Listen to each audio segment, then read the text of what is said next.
Man, she spins.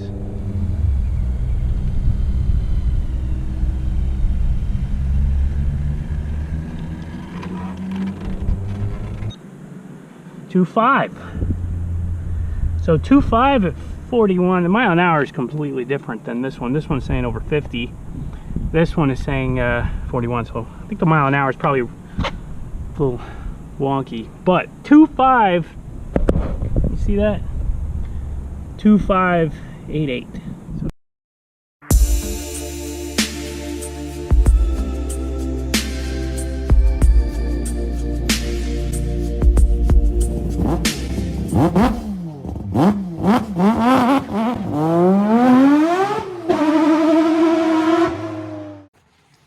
All right, so we're back. Just made it, it's starting to rain, but we did knock out this 2.5. So it was a 2.5. The mile an hour was actually about 52. The mile an hour is like 10 miles an hour off on this, according to the GPS, which I kind of trust. So we'll see. These have been notoriously off trap speed wise. Sometimes it'll be a lot higher, sometimes a lot lower. Really weird.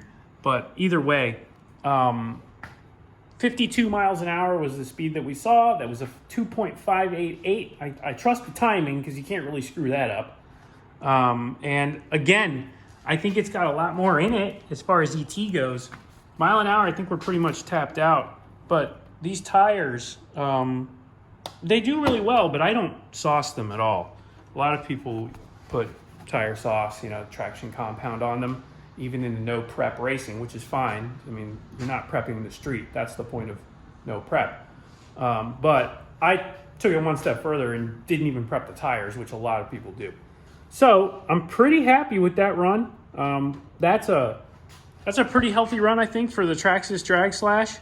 52 miles an hour and 2.5. So I don't see too many people running that fast with these completely stock electronics. I think we're gonna probably call it there. I could sauce the tires, go 2.4, but it's just not how I do. I'm gonna probably have to figure something out though, traction wise, because we're about to turn it way up. And this thing right around, I would say it gets out about 15 to 20 feet, maybe 30 feet, and that's where it hooks up and just starts boogieing. So now we're gonna be turning up the wick, so it's just gonna be fighting for traction the whole way. So we'll sneak up on it. Next few videos, we're gonna be doing the installation, and then we're gonna start that test and tune procedure over again with the McLaren and the Trinity Dragmaster. So we'll see. I'm excited.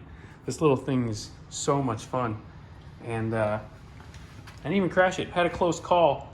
Got to be careful. I set up in a very remote area of an industrial park and still a janitor managed to be walking out with a freaking mop bucket. You'll see it in the video. But that was about it. Other than that, we're good. No rollovers. This chassis is awesome.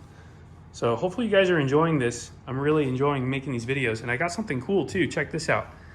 You know me, in the spirit of dynoing everything, it's not a chassis dyno, but it's a motor dyno.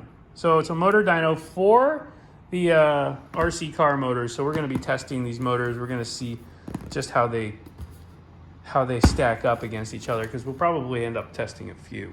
A chassis dyno kind of doesn't make too much sense on these. I guess it would be for gearing and stuff like that. But realistically, the GPS does that job for us, and all we need is just a little straight piece, 130 feet to test it. So we can actually test in a shorter distance. We could do like half distances, like the like they do with quarter mile. Go down to a half, like an eighth mile. We could do that with these too and get most of the data we need because we're hooked up by them. But when we get into the big power, I think we're going to need the full 132 because it's going to be fighting for traction the whole way, especially full no prep without any sauce. So we'll see. Maybe we'll end up saucing the tires if we have to, but I'm enjoying this. This is really like translating. It's really feeding something to me from the real world of street racing. And well, I say real. This is real, but it's RC. From the full scale world of street racing to the RC scale. So kind of cool. I'm really into it. Anyway, I'm gonna quit rambling. We'll see what happens next. So now that we've got the stock set up, I want to call it maximized. We got a few really good runs out of it. You saw 2.5 seconds out of the stock Valenian setup, which I think is about right. I don't think there's much more to give. With track prep or tire sauce, it'll get a couple more, maybe a couple more tenths. Maybe, I don't even know. But it was getting really hot. Every run was taxing it really hard. And I think that was just about as much as we can expect out of that setup. So, moving forward, we're putting in the big power setup now. No, I should say, I already did it. Here we go. So, what we have here is our McLaren DRK 160 mounted up. We still have the GNSS mounted right here. I got this cool little battery plate online that allows me to mount everything right here, centric.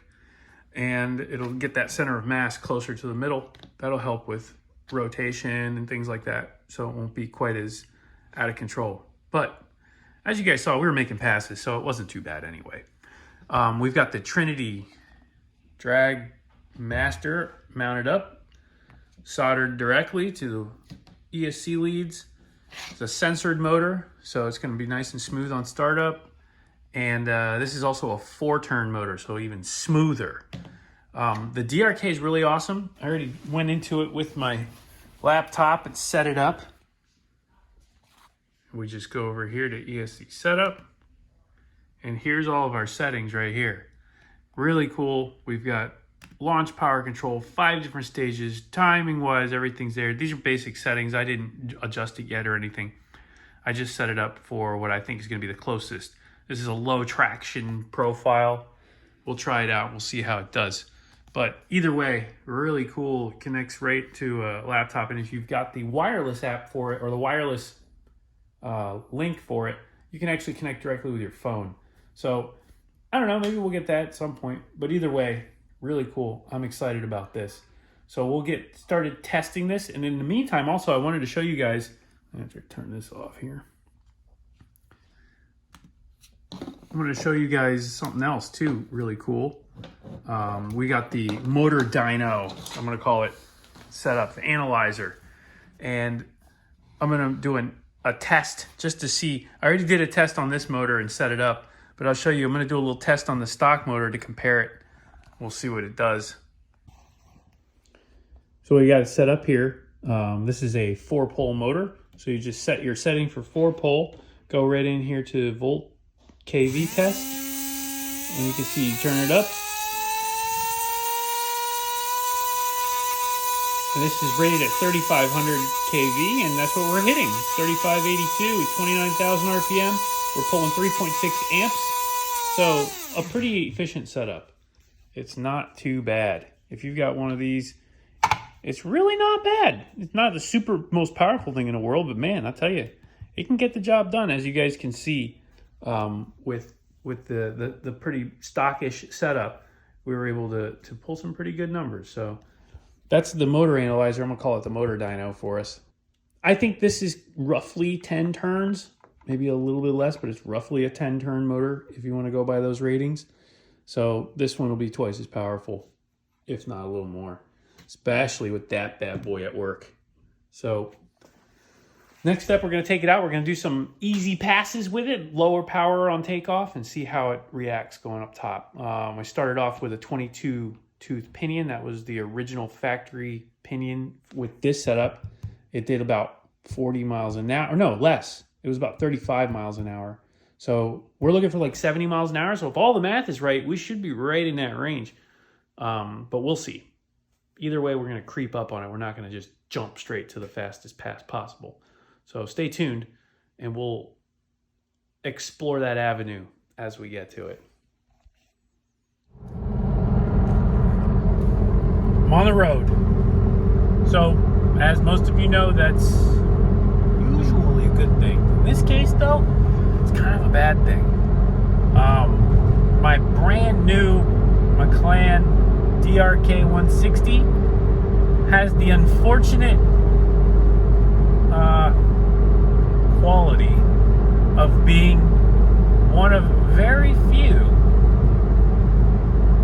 units that have a problem, a recall. So I reached out to Clan, and they were kind enough to inform me of this issue and said that it would be covered under warranty, blah, blah, blah. I got to send it back. It's got to go all the way across the country, sit with them. They'll fix it, turn it around, send it back to me. But as you guys may or may not know, I got a lot of really, really good friends. And one of them is a pro racer by the name of Felix Law. You guys, if you don't know him, go check him out. He is Mr. Felix More Power Law. And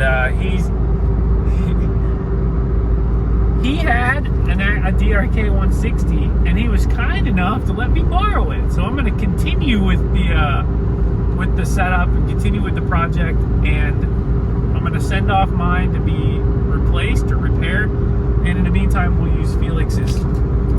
So a huge shout out to Felix, longtime friend, and like I said, he's a pro racer, and he is one of the best in the business, and he does everything RC. He's crazy. So anyway, we're headed back to the house. We're going to throw this puppy on and continue on our merry way.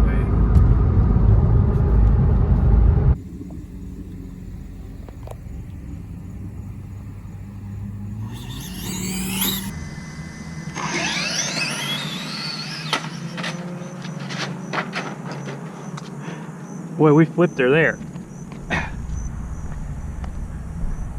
I pushed it a little too hard.